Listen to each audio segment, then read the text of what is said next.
Ayan, bago natin simulan ang ating aralin ngayong araw, tayo muna ay manalangin ng sabay-sabay. Handa na ba ang lahat? Okay. Sa Ama, ng Anak, at ng Espiritu Santo. Amen. To go to school and pray.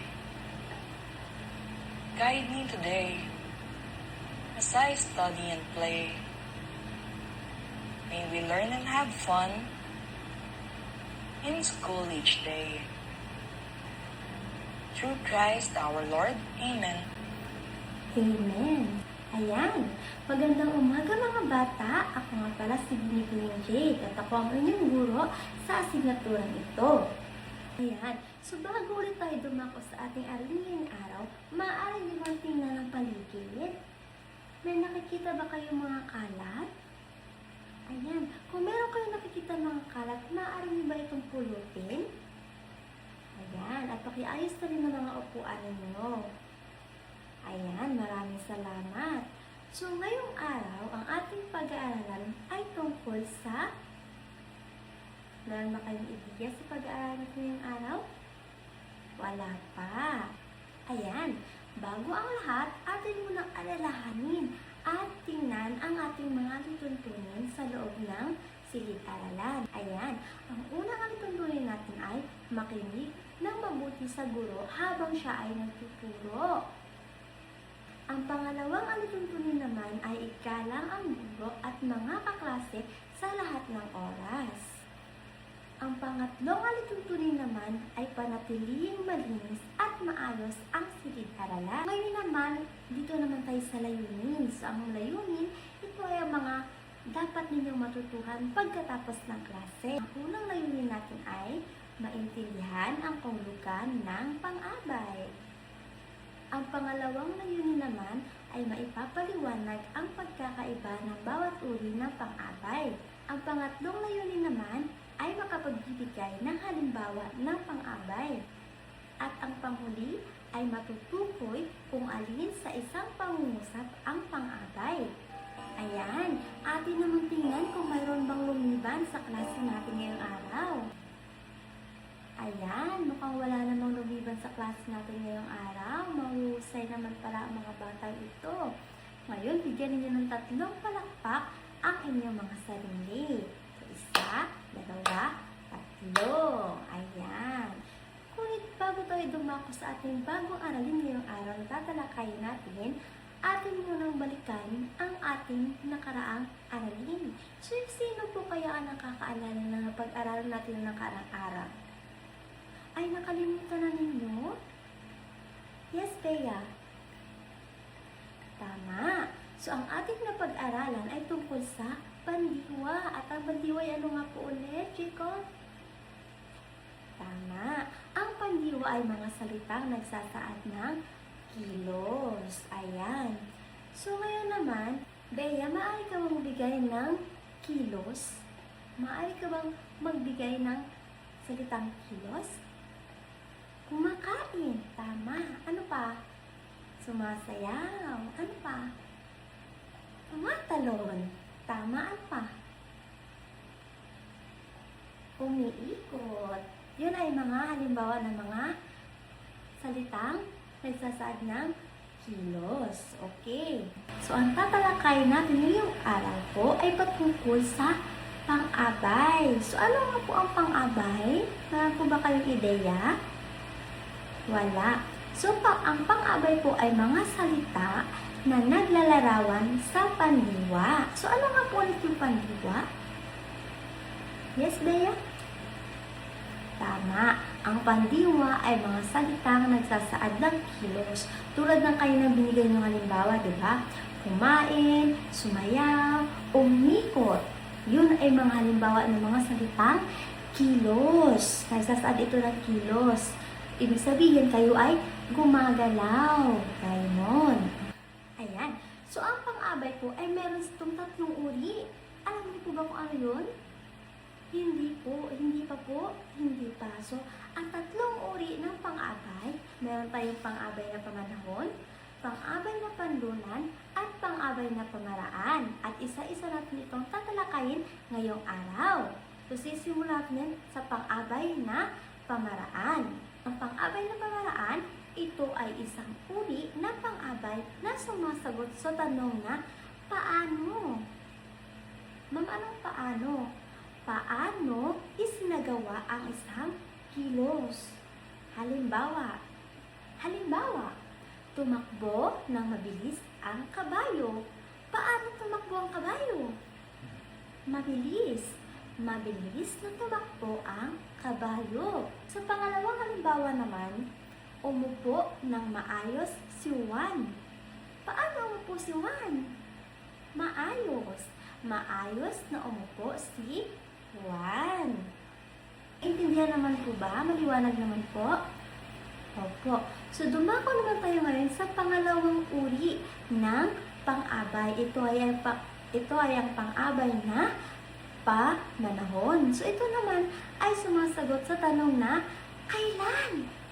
Kailan naganap ang isang kilos? Dahil mukhang naintindihan niyo naman at ang bibilis ninyo makasagot at makasunod sa ating aralin, dumako tayo sa pangatlong uri ng pang-abay. Ito ay ang pang-abay na panlunan. So, ito naman, sumasagot naman siya sa tanong na saan? Saan naganap ang kilos? So, ito ay, ibig sabihin,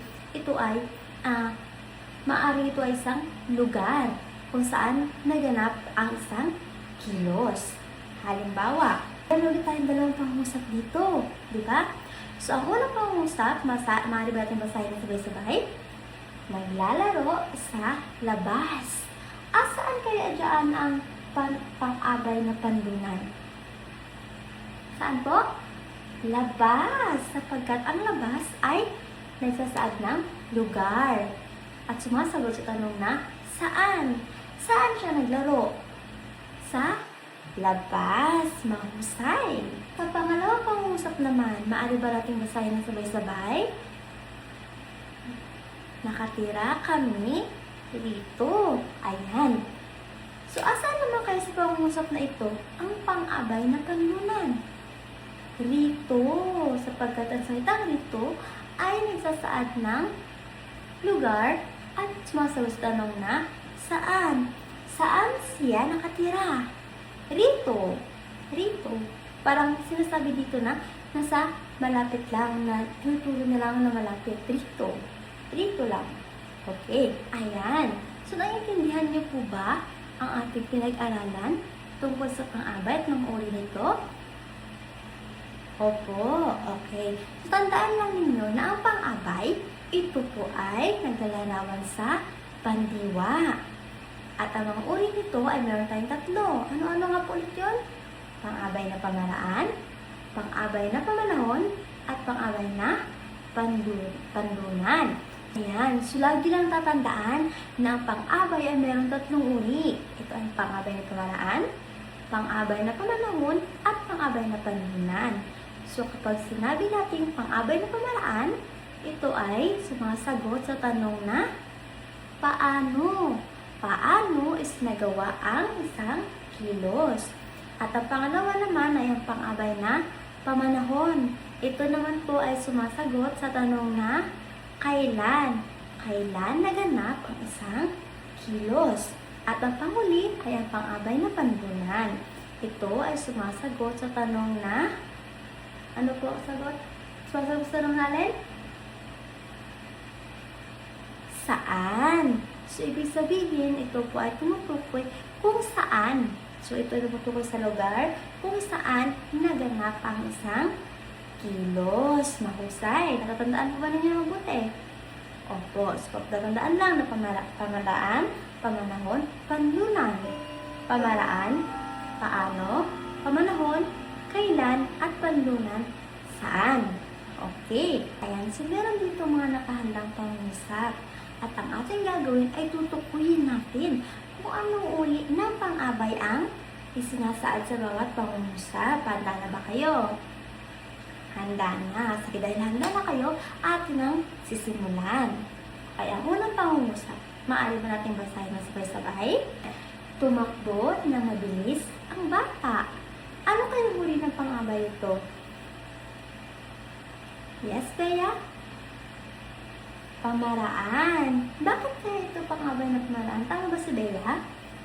Tama, sapagkat ito ay sumasagot sa tanong na paano? Paano tumakbo ang bata? So, paano tumakbo ang bata? Mabilis, mahusay. Okay, dumako naman tayo sa pangalawang pangungusap. Basahin ulit natin na sabay-sabay ha. Umuwi kami kahapon. Ano kayang uwi ng pang-abay ito? Pamanahon? Tama ba yon? Tama, sapagkat ito ay sumasagot sa tanong na kailan. So, ano yung ano dyan? Ano yung sa pangungusap na, sa pangalawang pangungusap, alin dito ang salitang kaysa saan? Ang sumasagot sa tanong na kailan? Kahapon. Tama. So, sila yung umuwi kahapon. Kaya ito ay naging pang-abay na pamanahon. Mahusay. Sa pangatlong pangungusap naman, ano kayang uri ng pang-abay ito? Naglaro sila sa labas. Ano po? Panlunan. Tama ba yun? Tingnan niya natin. Tama. Ito ay pang-abay na panlunan sapagkat sumasagot ito sa tanong na saan? Saan sila naglaro? Sa labas. Ayan, mahusay. Ngayon naman sa pang-apat na pangungusap, basahin ulit natin na sabay-sabay. Sumagot siya ng maayos. Ano naman kaya itong uri ng pang-abay naman kaya ito? Ano po? Pang-abay na pamaraan? Tama ba yun? Opo, ito ay pang-abay na pamaraan sapagkat ito ay sumasagot sa tanong na paano? Ang panghuling pangungusap, maaari natin basahin. Kumain ang aso ng mabilis. So, ito ay pang-abay na? Yes, Jacob? Pamaraan, tama, sapagkat ito ay sumasagot sa tanong na paano? Paano kumain ang aso? Mabilis. Mabilis na kumain ang aso. Mahusay. Mukhang naintindihan ninyo ang ating pinag-aralan na. So, para ating mas mapalalim ang inyong kaalaman at mas malaman natin kung naunawaan niyo bang talaga, tayo ay magkakaroon ng maiksing pagsusulit. Maaari ba kayong maglabas ng inyong papel, kapirasong papel at inyong panulat para sa ating gagawing pagsusulit? Para sa inyong gawain ngayong araw, para matukoy natin kung talaga bang naunawaan ninyo, kayo ay magbibigay ng tig-isang pangungusap na naglalaman ng pang-abay na pamaraan, pang-abay na pamanahon, at pang-abay na panlunan. So, kayo nang bahala kung paano nyo gagawin ang pangungusap. Basta, ito ay naglalaman ng tatlong uri ng pang-abay. Ang pang-abay na pamanahon, panlunan, at pamaraan. Dapat pakikita ko yun sa pangungusap nyo. Naiintindihan po ba? So, ano ulit yung pang-abay? Kaya ang pang-abay, ito ay naglalarawan sa pandiwa o kilos. So, saan naman ginagamit ang pang-abay? Bakit kaya mahalaga ang pang-abay? Yes po. Tama. Upang mas maging malinaw at detalyado ang ating mga pangungusap. Diba? Mas nagiging mas formal o may kabuluhan ang ating mga pangungusap kapag gumagamit tayo ng pang-abay. Kasi halimbawa, pag wala tayong hindi natin nagamit ng gusto ang pang-abay na pamaraan. Paano nasasagot ang sagot na paano? Hindi po ba? Paano nasasagot ang tanong na paano kung sa pangungusap natin ay wala tayong pang-abay na pamaraan? Diba po? Kaya dapat mahalaga na alamin nyo ang gamit at ang uri ng mga pang-abay. Kasi nagagamit natin yun sa pang-araw-araw natin na pamumuhay, pang-araw-araw na pagkipag-usap sa ating kapwa. Naintindihan po? Opo. Dahil sa pamamagitan ng pang-abay, mas naiintindihan natin ang mga pangungusap at mas nagiging kawili-wili ang mga pangungusap na ginagamit natin. Kung tapos na po kayo sa inyong mga gawain, maaari na po ninyo ipasa sa akin ang inyong mga papel na ginamit. Siguraduhin po ninyo natapos po lahat yan, ha? Ayan, sige. Pagtapos na po kayo, maaari na po kayo magligpit. Iuwi ang mga kalat, magligpit ng tahimik, at maaari na po kayong umuwi. Ayan, hanggang dito na lang. Maraming salamat.